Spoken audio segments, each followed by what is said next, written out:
বন্ধুরা আমাদের channel ইফোটা centre for English স্টাডিজে তোমাদের আরেকবার ওয়েলকাম।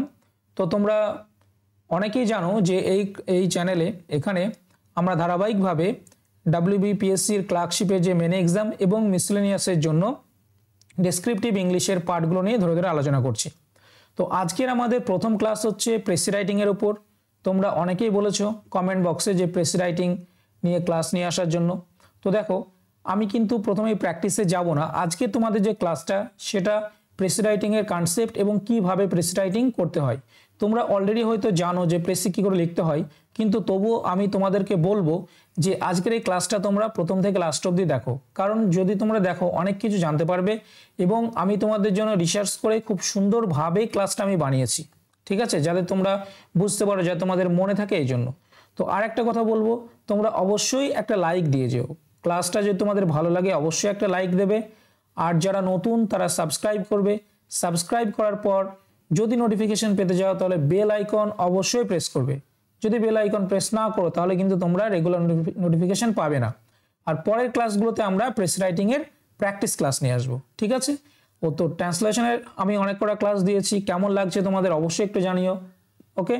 যদি তোমরা কমেন্ট করো তাহলে আমাদের একটা কমিউনিকেশন বিল্ড হয়।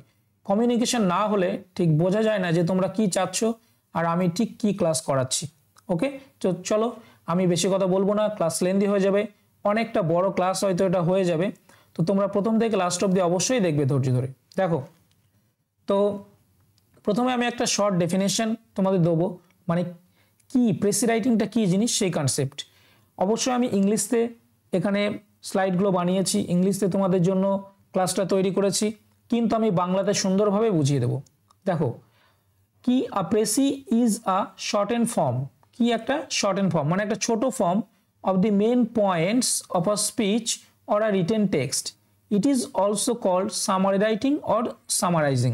তাহলে প্রেসি রাইটিং হচ্ছে একটা ছোট ফর্ম, ছোট করে লেখা একটা বড় টেক্সটকে অথবা একটা প্যাসেজকে, একটা প্যারাগ্রাফকে ছোট করে লেখা, ওকে।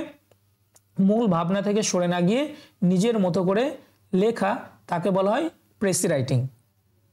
Next, precis writing is the art of compressing an idea. তাহলে প্রেসি রাইটিং কিন্তু জাস্ট আমি সামারি লিখে দিলাম তা না, this is a kind of art, this is a kind of art. এবার এই আর্ট, প্রেসিটাকে একটা আর্ট বানানোর জন্য কি কি দরকার সেগুলো কিন্তু ভিতরে তোমরা দেখতে পাবে বা জানতে পারবে। আমি কিন্তু প্রেসি রাইটিংয়ের একেবারে লাস্টের দিকে লাইন বাই লাইন উদাহরণ দিয়ে দেখিয়ে দিয়েছি যে একটা লাইনকে তুমি কি করে ছোট করবে, ঠিক আছে। তো তোমরা লাস্ট অবধি কিন্তু ক্লাসটা দেখবে। ইনটু আ ফিউ ওয়ার্ডস, তাহলে আমাকে কম্প্রেস করতে হবে, মানে ছোট করতে হবে একটা বড় প্যাসেজকে কয়েকটা ওয়ার্ডের মাধ্যমে, ঠিক আছে। So it is a very useful method of developing one's capacity to understand a passage's meaning, restating it in as a few words as possible. তাহলে আমরা প্রেসি রাইটিং কেন করি? কারণ একটা বড় প্যাসেজকে ছোটোভাবে খুব সহজে তার মিনিং বোঝার জন্য কিন্তু আমাদের প্রেসি রাইটিং প্রয়োজন, ওকে। তো চলো, এই হচ্ছে ছোট একটা কনসেপ্ট, ওকে। দেখো নেক্সট, আমরা এই প্রেসি রাইটিংয়ের জন্য আমাদের তিনটে অ্যাসপেক্টস কিন্তু মাথায় রাখতে হবে। এই তিনটে অ্যাসপেক্টস যদি তোমরা জেনে যাও, ঠিক আছে, তাহলে তোমরা কিন্তু প্রেসি রাইটিং করতে পারবে। ফার্স্টে আমাদের কি করতে হবে? প্রেসি থেকে আমাদেরকে একটা মিনিং বার করতে হবে, ওকে। একটা প্যাসেজ বা একটা প্যারাগ্রাফ, একটা টেক্সট কি বলতে যাচ্ছে, তার কি মিনিং, তার সিগনিফিকেন্সটা কি, সেটা আমাদেরকে কিন্তু বুঝতে হবে। এইবার এই মিনিংটা আমরা কিভাবে বুঝবো? এর স্টেপগুলো এর পরেই কিন্তু আমি দেখাবো, স্টেপসগুলো এর পরেই আমি দেখাবো, ঠিক আছে। 2 নাম্বার কি? ল্যাঙ্গুয়েজ। তাহলে একটা প্রেসি রাইটিং যখন আমি করব তখন আমার ল্যাঙ্গুয়েজটা কি হবে, ল্যাঙ্গুয়েজটা কেমন হবে সেটা কিন্তু আমাদেরকে ঠিকঠাক জানতে হবে। কারণ মিনিংটা নেওয়ার পর, বিষয়টা বোঝার পর, ওকে, সিগনিফিকেন্সটা বোঝার পর আমি সেটাকে প্রকাশ করব কি দিয়ে? সেটা হচ্ছে ল্যাঙ্গুয়েজ দিয়ে। তাহলে শুধু মিনিং বুঝলেই হবে না, আমাকে ঠিকঠাক ল্যাঙ্গুয়েজ দিয়ে কিন্তু সেটাকে আমাকে প্রেজেন্ট করতে হবে, লিখতে হবে, ওকে। এবার দেখো, শুধু লিখে ফেললেই হবে না, আমি পটাপট লিখে দিলাম, ঠিক আছে, গাদাখানেক লিখে দিলাম, তা কিন্তু না, আমাকে একটা পার্টিকুলার লেন্থের ভিতরে রাখতে হবে, ওকে। এইবার আমি পরে তোমাদের দেখাবো ধরে ধরে যে লেন্থটাকে আমাদের কতটা প্রয়োজন এবং সেই লেন্থটাকে আমরা কি করে ছোট করব। চলো নেক্সট দেখো, তাহলে এবার আমরা মিনিং নিয়ে, মিনিংয়ের যে স্টেপ, মিনিং বা সিগনিফিকেন্স একটা প্যারাগ্রাফ থেকে আমরা কিভাবে জানবো সেই স্টেপগুলো কিন্তু আমি পরপর বলবো। এবং এরপরে আমি এই স্টেপগুলোর ডিটেল আলোচনা করব, ঠিক আছে। স্টেপগুলো আমি কিভাবে স্টেপগুলো ফলো করব সেটা আমি কিন্তু বলবো, আর এখানে আমি শুধুমাত্র স্টেপগুলো তোমাদেরকে বলছি। দেখো তাহলে কেয়ারফুল রিডিং অ্যান্ড রিডিং, তাহলে প্রথমে আমি একটা কেয়ারফুল রিডিং করব, ওকে, এবং যদি আমি সেটা বুঝতে না পারি তাহলে আবার আমি রিডিং করব। এবার এই কেয়ারফুল রিডিং বা রিডিং এর ভেতরে কি কি জিনিস আমাকে রাখতে হবে, কোন কোন জিনিসগুলো ফলো করতে হবে সেটা আমি পরে ডিটেল আলোচনা করছি, ওকে। এবার হচ্ছে রিডিং করার পর জিনিসটা বোঝার পর একটা টাইটেল কিন্তু আমাকে ঠিক করতে হবে, একটা টাইটেল আমাকে ঠিক করতে হবে। এবার আমার একটা নিজস্ব ওপিনিয়ন আছে, সেটা হচ্ছে বেশিরভাগ গ্রামার বইগুলো কিন্তু এই স্টেপই ফলো করেছে যে টাইটেলটা ঠিক করা, কিন্তু আমি বলবো টাইটেলটা প্রেসি লেখার পরে একদম লাস্টে তোমরা টাইটেলটা দিতে পারো, কারণ যখন আমার প্রেসিটা রেডি হয়ে গেল তখন কিন্তু অলরেডি আমি বুঝে যাব যে এটা টাইটেল কি হবে, অনেক ভালোভাবে বুঝতে পারবো। তাহলে তোমাকে ফার্স্টেই টাইটেলের জন্য এক্সট্রা করে ভাবতে হবে না, এক্সট্রা করে সময় নষ্ট হবে না। এটা কিন্তু একটা স্ট্র্যাটেজি, এটা হচ্ছে এর অ্যাডভান্স, ওকে। এইবার টাইটেলটা যদি কেউ প্রথমে দেয় তার অ্যাডভান্সমেন্ট কি সেটাও তোমরা করতে পারো, যদি কেউ পারো কোনো অসুবিধা নেই। টাইটেলটা যদি আমি ফার্স্টে দিয়ে দিই একটু ভেবে, তাহলে প্রেসিটা ছোট করা আমার সহজ হয়ে যাবে, কারণ আমি সবসময় চেষ্টা করব ওই টাইটেলের ভিতরে থেকে আমার প্রেসিটাকে প্রেজেন্ট করা বা প্রেসিটাকে লেখা, এমন কিছু লিখবো না যাতে সেটা টাইটেল সঙ্গত না হয় বা টাইটেল অনুযায়ী না হয়। তাহলে তুমি দুটোভাবেই ফলো করতে পারো, যে যার যেটা ভালো হয়। তাহলে তোমরা দুরকমভাবে, এখনো পরীক্ষার অনেকটা টাইম আছে, তোমরা দুরকমভাবে কিন্তু প্র্যাকটিস করে দেখবে, ওকে। চলো আমি যখন প্র্যাকটিস করবো তখন আমি দুরকমভাবে করিয়ে তোমাদের দেখাবো। নেক্সট তারপরে কি করব, pick out the main idea. এবার আমি যখন কেয়ারফুল রিডিং টাইটেল হয়ে গেল তখন আমাকে একটা কি করতে হবে, মেন আইডিয়া আমাকে ধরতে হবে, যেখানে কি বলতে চেয়েছে, ঠিক আছে। আসলে থিমটা কি, মেন থিমটা কি সেটা আমাকে কিন্তু বুঝতে হবে। এবার দেখো পরের স্টেপ কি, এইবার আমাদের কি করতে হবে, logical sequence and coherence of sentences. আমাদের কিন্তু প্রত্যেকটা আমার যে সিগনিফিকেন্স, আমার যে মিনিংটা, যে ভাবনাটা আসবে সেই ভাবনাটার কিন্তু একটা লজিক্যাল সিকোয়েন্স বা কোহেরেন্স থাকবে, ঠিক আছে। দেখো আমি এটা একটা ভাবলাম, পরে আরেকটা জিনিস ভাবলাম, ঠিক আছে, আরেকটা সেন্টেন্স থেকে আরেকটা জিনিস ভাবলাম, বা তিনটে প্যারাগ্রাফে আছে আমি তিন রকম করে ভাবলাম, তা না, প্রত্যেকটা ভাবনার সঙ্গে আরেকটা ভাবনার কানেকশন থাকবে, সেটাই। এবার নেক্সট, এবার এই জিনিসগুলো কিভাবে আসবে সেটা আমি তোমাদের ডিটেল দেখাবো। দেখো এবার হচ্ছে মিনিং সম্পর্কে আমাদের ডিটেল আলোচনা। এতক্ষণ আমরা কি করলাম, মাইন্ড ম্যাপিং, মানে যাতে আমাদের মনে থাকে, ঠিক আছে। সেই জন্য আমি কিন্তু অনেক কষ্ট করে এই স্লাইডগুলো আমি তোমাদের জন্য বানিয়েছি, এই যে মডেলগুলো, এটার জন্য আমাকে অনেক খাটতে হয়েছে, ঠিক আছে। তো ক্লাসটা এই জন্য আমি বলবো তোমরা প্রথম থেকে লাস্ট অব্দি ক্লাসটা দেখো, অনেক কিছু কিন্তু জানতে পারবে, বুঝতে পারবে।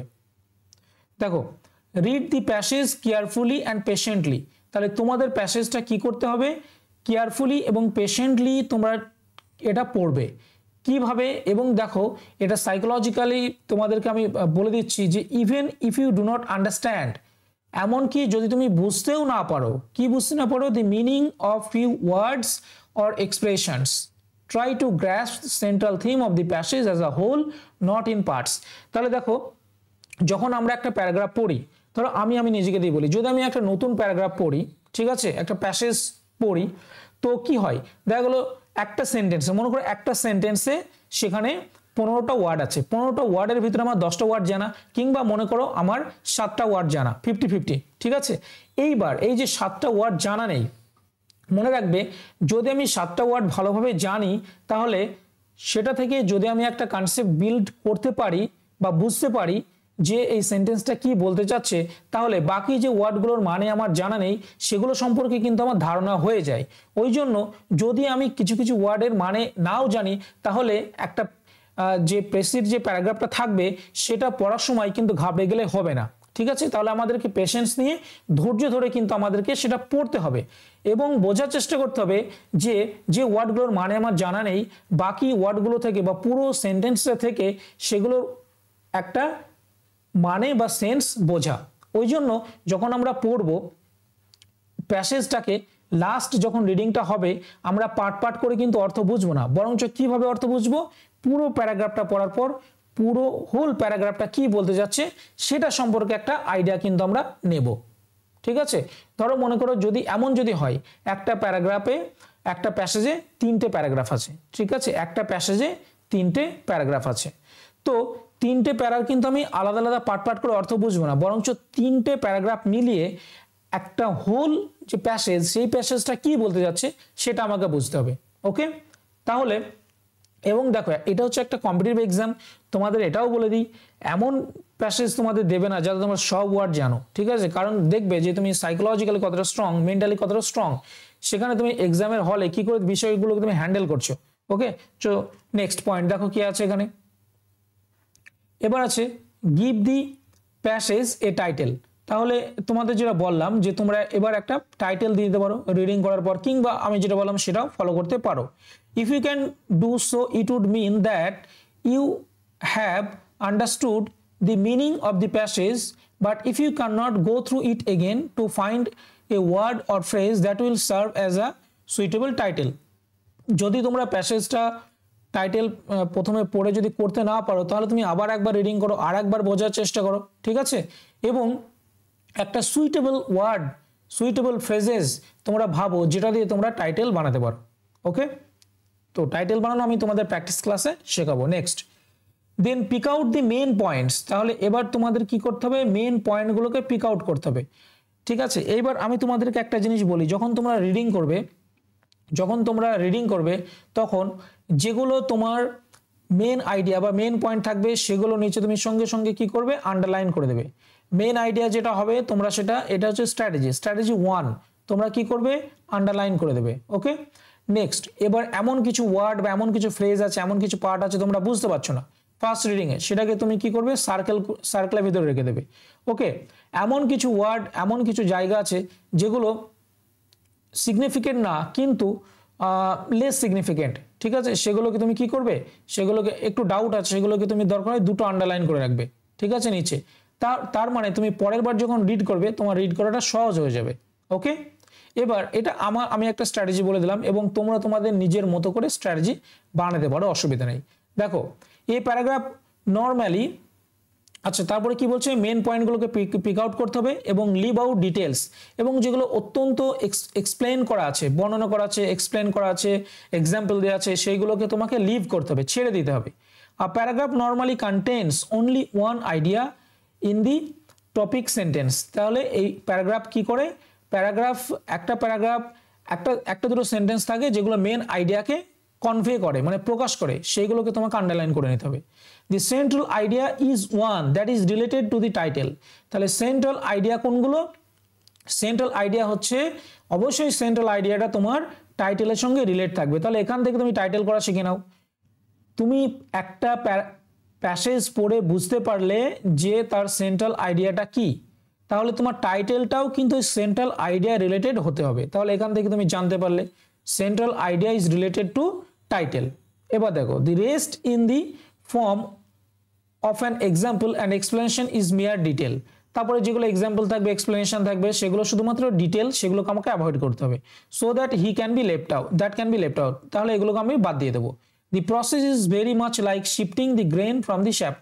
মানে যেমন ধান, ঠিক আছে, ধানের খোসা থেকে যেমন কি বার করা হয়, ধান থেকে চাল বার করা হয়, ঠিক ওই রকম এই বিষয়টা ঠিক ওই রকম, ঠিক আছে।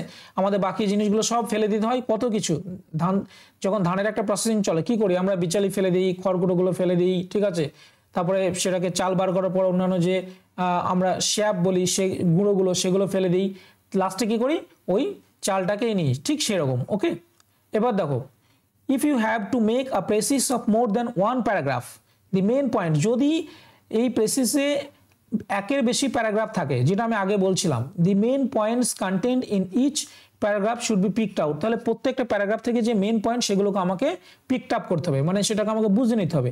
অ্যারেঞ্জড ইন প্রপার অর্ডার, এবং সেগুলোকে ঠিক প্রপার অর্ডারে আমাকে অ্যারেঞ্জ করতে হবে। If you make a catalogue of points it would be a piece of composition. মনে করো যে 3-4টে প্যারাগ্রাফ আছে, 4টে প্যারাগ্রাফ আছে, এখান থেকে একটা পয়েন্ট নিলাম, ওখান থেকে একটা পয়েন্ট নিলাম, এখান থেকে একটা নিলাম, কিন্তু শুধু পয়েন্টগুলো মেন আইডিয়াগুলো বসিয়ে দিলেই হবে না। মেন আইডিয়াগুলো এমনভাবে বসাতে হবে সেগুলো যাতে একটার পর একটা ইন্টারলিঙ্কড হয়। যেমন আমরা যদি এসে লিখি তখন তো আমরা হুটহাট করে কোনো কিছু লিখে দিই না, একটা সেন্টেন্স তারপরে সেন্টেন্সের সঙ্গে একটা সম্পর্ক থাকে, ঠিক আছে। এটাকে বলা হয় কোহিরেন্স বা লজিক্যাল সিকোয়েন্স, সেটাকে কিন্তু মেনটেন করতে হবে। এবং এটা থিওরিটিক্যাল আমি বললাম তুমি বুঝতে পারবে তা কিন্তু না, প্র্যাকটিস করতে করতে এই বিষয়গুলো তুমি বুঝতে পারবে। ওকে, দেখো তাহলে অবশ্যই আমাদের লজিক্যাল সিকোয়েন্স বা কোহিরেন্স এই বিষয়টার উপরে কিন্তু এই বিষয়টা আমাদের মাথায় রাখতে হবে। এবং এটা কিভাবে আসে সেটা আমি পরের ক্লাসে যখন প্র্যাকটিস করব তখন তোমরা বুঝতে পারবে। Okay, a few disjointed sentences do not make passage. আমি কিছু কিছু ডিসজয়েন্টেড সেন্টেন্সেস ওই প্যাসেজে যেটা আছে সেইগুলো সেখান থেকে কিছু সেন্টেন্স তুলে দিলাম, তাতে প্রেসিজ হয়ে গেল তা কিন্তু হবে না। ঠিক আছে, চলো তাহলে আমাদের মিনিং হয়ে গেল। এবার আমাদের ল্যাঙ্গুয়েজ কেমন হবে যখন আমরা রাইটিংটা করব, ঠিক আছে, সেই রাইটিংটা আমাদের কেমন হওয়া উচিত সেটা কিন্তু আমাদেরকে দেখতে হবে। দেখো এবার রাইটিংয়ের ল্যাঙ্গুয়েজটা কেমন হবে, ওন ওয়ার্ডস, নিজের ভাষায় কিন্তু লিখতে হবে। ঠিক আছে, প্যারাগ্রাফ থেকে বা প্যাসেজ থেকে সরাসরি তুলে দিলে হবে না। আর কি করতে হবে, ফুল সেন্টেন্সে লিখতে হবে। ওকে, একদম সেন্টেন্সে যে স্ট্রাকচার সেই স্ট্রাকচার অনুযায়ী লিখতে হবে, কোনো অ্যাব্রিভিয়েশন, টেলিগ্রাফিক, সিম্বলিক কোনো ধরনের সেন্টেন্স লিখলে হবে না। ওকে, এবং আমাদের ইনডিরেক্ট স্পিচ ইউজ করতে হবে। ডিরেক্ট স্পিচে যদি কোনো কিছু থাকে সেটাকে অ্যাভয়েড করতে হবে। ডিরেক্ট স্পিচে লিখলে হবে না, আমি মনে করি কোটেশনের ভিতরে দিলাম, এটা একদম ভুল হয়ে যাবে, তোমরা অবশ্যই জানো এগুলো। আচ্ছা, এটা আমার রিপিটেশন হয়ে গেছে। দেখো এবার সেম টেন্সে ওই যে প্যাসেজটা যে টেন্সে লেখা থাকবে আমাকে সেই টেন্সে লিখতে হবে। যদি সিম্পল প্রেজেন্ট টেন্স থাকে, সিম্পল থাকে তাহলে সিম্পলি লিখতে হবে, যদি পাস্টে থাকে পাস্টে লিখতে হবে। ওকে, এবার চলো avoid personal expression. Personal expression মানে আমার নিজস্ব কি মতামত, আমি বললাম I think, according to me, in my opinion, এই সমস্ত ফ্রেজগুলো তোমাদের কিন্তু অ্যাভয়েড করতে হবে। ওকে, নেক্সট এবার এটাকে আমি তোমাদের ডিটেল এক্সপ্লেন করব এই পয়েন্টগুলো। দেখো তাহলে ল্যাঙ্গুয়েজটা কিভাবে হতে হবে এটা কিন্তু খুব ইম্পর্টেন্ট, এই পার্টটা তোমরা খুব ভালো করে দেখো, খুব মন দিয়ে কিন্তু শোনো। ঠিক আছে, খুব ভালো করে শোনো। দেখো a precis should be made in your own words, picking out a few sentences from the passage itself is a poor reproduction, not a precis. তাহলে প্রেসিজ যেটা আছে সেটা থেকে আমি কিছু সেন্টেন্স তুলে দিলাম, ঠিক আছে, সরাসরি তুলে দিলাম, সেটা কিন্তু প্রেসি রাইটিং হবে না। A precis expresses only the central theme, নিজের ভাষায় সেন্ট্রাল আইডিয়াটাকে আমাকে প্রকাশ করতে হবে। So words expressions used in the passage are usually avoided, যে ওয়ার্ডগুলো যে এক্সপ্রেশনগুলো প্যাসেজে থাকবে সেটা কিন্তু আমাদের অ্যাভয়েড করতে হবে। ওকে, এবার 2 নাম্বার এটা আমাদের মাথায় রাখতে হবে, কি করতে হবে, ফুল সেন্টেন্সে লিখতে হবে, কোনো টেলিগ্রাফিক ল্যাঙ্গুয়েজ ইউজ করা যাবে না, কোনো সিম্বলিক ল্যাঙ্গুয়েজ ইউজ করা যাবে না, সেটাকে অ্যাভয়েড করতে হবে। ইনডিরেক্ট স্পিচ আমাদের নেওয়া যাবে না। So conversation or direct speech always put into indirect speech. যদি কোনো সেন্টেন্স কোটেশনের ভিতরে এরকম থাকে সেই ভাবনাটাকে যদি আমাদের রাখতে হয় তাহলে সেটাকে আমাকে ইনডিরেক্ট করে নিতে হবে, নিজের মতো করে লিখতে হবে। চলো, it is written in the third person লিখতে হবে, এরকম বলা যাবে না আই বিলিভ, ঠিক আছে, ইন মাই ওপিনিয়ন, এই ধরনের কোনো ফ্রেজ ইউজ করা যাবে না, থার্ড পার্সনে লিখতে হবে। ওকে, দেখো ইউজ দি সেম টেন্স, মানে কি সাবজেক্টিভ যে অ্যাপ্রোচ, সাবজেক্টিভ অ্যাপ্রোচে লেখা যাবে না, আমাদের কোন ইয়েতে লিখতে হবে, অবজেক্টিভ অ্যাপ্রোচে, ঠিক আছে।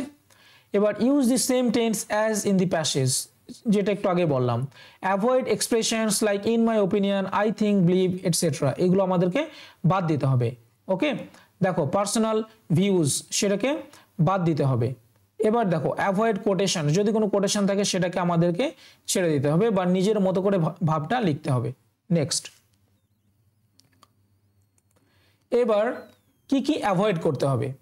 ওকে, কি কি অ্যাভয়েড করতে হবে এটা খুব ইম্পর্টেন্ট একটা জিনিস, কারণ এ থেকে আমাদের পেসিকে ছোট করে লেখা যাবে বা লেন্থটাকে শর্ট করা যাবে। কি ইলাস্ট্রেশনস, এক্সাম্পল, সেখানে যত কিছু এক্সাম্পল দেওয়া থাকবে, যা এক্সাম্পলগুলো থাকবে সেটাকে আমাকে বাদ দিতে হবে, এক্সপ্লেনেশন ইলাস্ট্রেশন যা থাকবে বাদ দিতে হবে। তারপরে কি করতে হবে, এক্সক্লামেশন যদি কোনো সেন্টেন্স থাকে, প্যারেনথেসিস থাকে, ঠিক আছে, সেগুলোকে আমাকে ছেড়ে দিতে হবে। প্যারেনথেসিস কি জিনিস, এক্সক্লামেশনস কোনগুলো সেগুলো যদি তোমরা না জানো আমি প্র্যাকটিস ক্লাসে দেখাবো। আচ্ছা, আমার নিজের কোনো কমেন্ট সেখানে দেওয়া যাবে না। ওকে, আমার নিজের কোনো এক্সপ্যানশন সেখানে যেগুলো থাকবে সেগুলো ছেড়ে দিতে হবে, অ্যাভয়েড করতে হবে। কোটেশনসকে আমাদের অ্যাভয়েড করতে হবে। এমফ্যাটিক সেন্টেন্স যদি থাকে অ্যাভয়েড করতে হবে। আমি বারবার রিপিট করতে পারবো না, রিপিটিশন, একটা একই সেন্টেন্স একই আইডিয়া বারবার কিন্তু ঘুরিয়ে ফিরিয়ে লিখতে পারবো না, এগুলোকে আমাকে অ্যাভয়েড করতে হবে। চলো নেক্সট, লেন্থ, এটা কিন্তু খুব ইম্পর্টেন্ট, দেখে নাও তোমরা।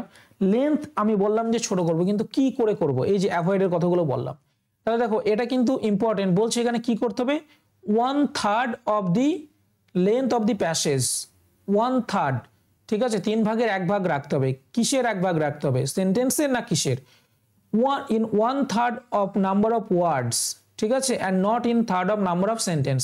দেখা গেলো আমার 9টা সেন্টেন্স আছে, কটা, 9টা সেন্টেন্স আছে, সেখানে 9টা সেন্টেন্সকে আমি 3টে সেন্টেন্স করে দিলাম, তাহলে কিন্তু হবে না।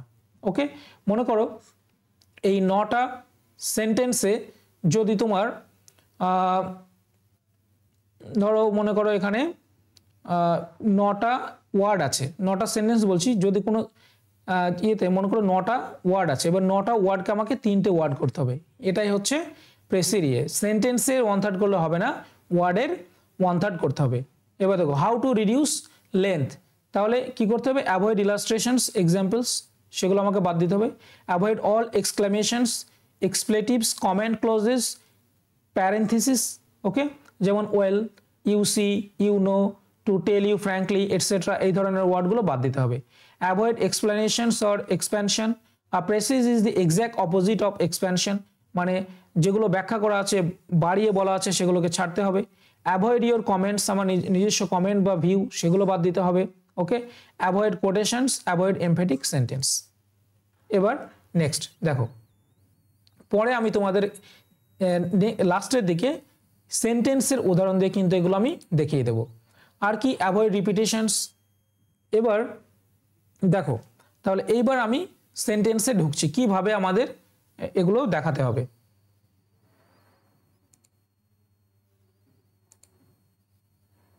দেখো, তাহলে সেন্টেন্স থেকে প্র্যাকটিক্যাল তোমরা দেখে নাও। এইবার হচ্ছে এই জিনিসটা খুবই ইম্পর্টেন্ট, তোমরা অবশ্যই দেখবে, প্র্যাকটিক্যালে দেখো কিভাবে করছি, খুব ইম্পর্টেন্ট, এটা তোমরা কিন্তু ভালো করে দেখো। He is an extremely old man of 90 years, তাহলে তিনি হয় একজন অত্যন্ত বৃদ্ধ লোক 90 বছরে। তাহলে এখানে আমার টোটাল 9টা ওয়ার্ড আছে, 9টা ওয়ার্ড আছে, ঠিক আছে। এই 9টা ওয়ার্ড থেকে আমি 3টে ওয়ার্ড কি করে করছি, আমি লিখলাম হি ইজ 90, কি লিখলাম, হি ইজ 90। তাহলে দেখো এতগুলো সব এক্সট্রিমলি, ওল্ড ম্যান, হ্যাঁ, এগুলো সব বাদ দিয়ে দিলাম। ইয়ার্স 90 মানেই তো তিনি এক্সট্রিমলি ওল্ড ম্যান, তাহলে এগুলো লেখার কি কোনো প্রয়োজন আছে, 90 ইয়ার মানেই তো তিনি এক্সট্রিমলি ওল্ড ম্যান, ঠিক আছে, বুঝতে পারলে তাহলে এখান থেকে, তাহলে 9টা ওয়ার্ড থেকে 3টে ওয়ার্ড করে দিলাম। এবার দেখো, avoid figures of speech and use simple instead, তাহলে আমাদের এবার কি করতে হবে, আমাদের figure of speech use simple instead. দেখো, ফিগার অফ স্পিচ বাদ দিতে হবে। He is as brave as lion, এই যে অ্যাজ ব্রেভ অ্যাজ লায়ন, এটা আমি বাদ দিয়ে লিখলাম হি ইজ ব্রেভ, খুব শর্ট ভাবে। She is a gentle, she is as gentle as lamb, তাহলে শি ইজ জেন্টেল।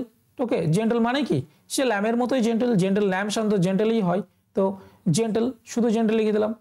দেখো, he is a professor of the tonsorial art, আমি জাস্ট লিখলাম হি ইজ আ বারবার, তাহলে এত কিছু প্রফেসর অফ টনসিরিয়াল আর্ট দরকার নেই, হি ইজ আ বারবার বলে দিলাম, ঠিক আছে। এত ঘুরিয়ে ইউফিজম বা যে সমস্ত রেটোরিকগুলো আছে, রেটোরিক ইউজ না করে আমি ডিরেক্ট ভাবে লিখবো। ওকে, দেখো যত রকম জার্গন সেগুলো আমরা বাদ দেবো। He is foul, his soul left for its heavenly abode, ঠিক আছে, তার মানে কি হি ডাইড। তাহলে আমি এত ঘুরিয়ে না লিখে, ঠিক আছে, ইউফিস্টিক্যালি না বলে, রেটোরিক্যালি না বলে আমি কি বলবো, he died. Death laid his icy hand on her, মানে কি শি ডাইড বা হি ডাইড, যেহেতু এখানে না অন হার বলেছে, ঠিক আছে, শি ডাইড, ঠিক আছে। তাহলে 7টা ওয়ার্ডকে এখানে আমি 2টো ওয়ার্ড বানিয়ে দিলাম। তাহলে বুঝতে পারলে কিভাবে এগুলো করতে হয়। তোমরা এটা আরেকবার রিপিট করে দেখে নিতে পারো এই পার্টটা।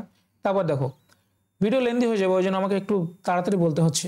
Use the method of transformation and substitution, কি করে আমরা সাবস্টিটিউট করব, কি করে ছোট করব, বা একটা বড় ওয়ার্ড কি করে ছোট করব, ট্রান্সফর্ম করব ছোট ইয়েতে, সেটা দেখে নাও। She is so busy that she can not find time to eat, সে এতই বিজি যে সে খাওয়ার টাইম পায় না, তাহলে she is too busy to find time to eat, এভাবে করতে পারি একরকম।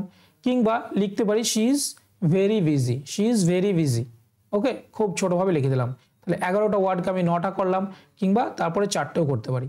হি is in the possession of a house, কি লিখতে পারি, হি হ্যাজ আ হাউস, ঠিক আছে, হি হ্যাজ আ হাউস শর্টভাবে।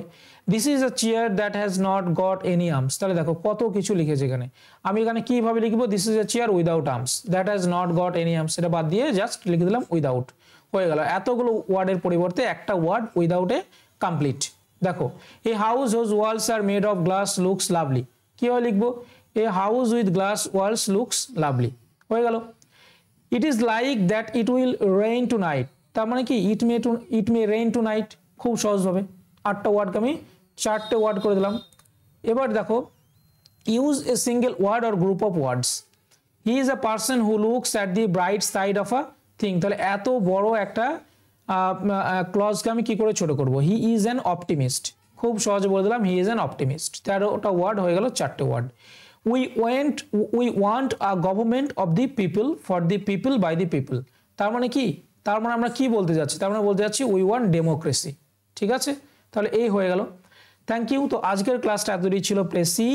তো এর পরের দিন আমি যেটা করব তোমাদেরকে প্র্যাকটিস করাবো। ঠিক আছে, প্র্যাকটিস করাবো।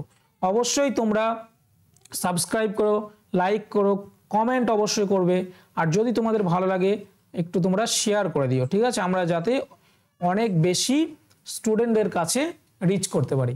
ওকে, থ্যাংক ইউ বন্ধুরা।